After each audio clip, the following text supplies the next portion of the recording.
The danger of recovering a €30 million talent and returning him to his best form is attracting those without financial limits to test the club's resilience.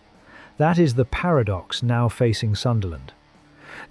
Régis Le Bris took a calculated risk in September, inheriting a player who arrived with high expectations and immediately entered rehabilitation following groin surgery. For 3 months, Habib Diarra was not an asset on the pitch, but a long-term investment under protection. The club absorbed that silence, protected the player, and rebuilt him carefully. Now, in the present, that patience has turned into exposure. Diara is no longer an unknown quantity. He is the engine of a Premier League midfield that suddenly looks complete. And just as Sunderland begin to see a return on their €30 million investment, a new type of pressure emerges, not from traditional European competition, but from a financial ecosystem designed to accelerate timelines and completely bypass development cycles. The latest development shifts the tone entirely. According to MediaFoot, Diara is not simply on a list, he is the priority. That distinction matters.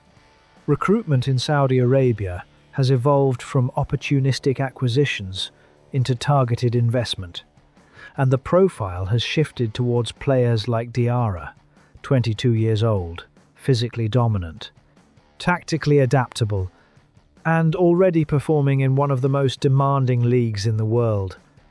This is no longer about reputation-based signings, it is about acquiring players on an upward trajectory.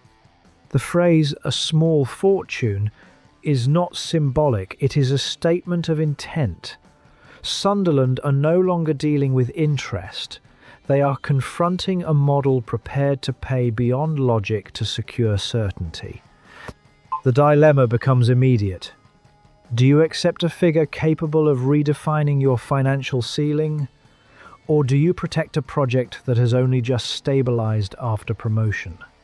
The club has spoken about continuity, about building towards European qualification, but those ideals are now being tested by a market that does not operate within traditional limits. Diarra's rise since his return at the end of 2025 has been sharp and perfectly timed.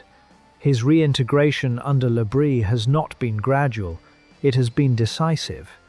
Within a matter of weeks, he has moved from managed minutes to structural importance, and his involvement with Senegal in the Africa Cup of Nations has amplified that trajectory.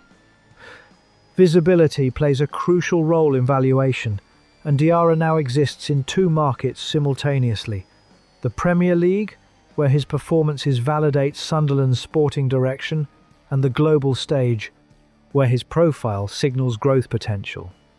Sunderland, however, are not in a weak position. His contract provides control, his adaptation to the system provides context, and the club has already demonstrated with players like Robin Roufs and Noah Siddiqui that it does not sell under pressure. Any approach from Saudi Arabia would need to break internal valuation models, not simply meet them. It is no longer about doubling the initial fee, it is about redefining what untouchable truly means. Diara is central to that identity.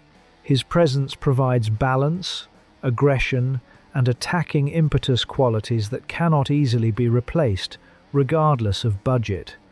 Yet Sunderland's model has always included strategic departures. The question becomes both mathematical and philosophical. If you signed him for €30 million, what figure justifies disrupting your tactical core? And if that figure arrives, can reinvestment compensate for the loss of a player who defines the way your system operates? Saudi interest places Sunderland in a position where every principle must be quantified. This is where the story returns to the supporters, because ultimately this is not just a negotiation between clubs, it is a negotiation between timelines. Do you accept the logic of profit, taking advantage of a market willing to overpay after a season shaped by recovery and resurgence? Or do you draw a line and define Diara as non-negotiable, the player who carries the midfield into 2027 and beyond, regardless of external pressure. The offer has not yet arrived, but the message already has. The test is no longer about recruitment or development, it is about conviction.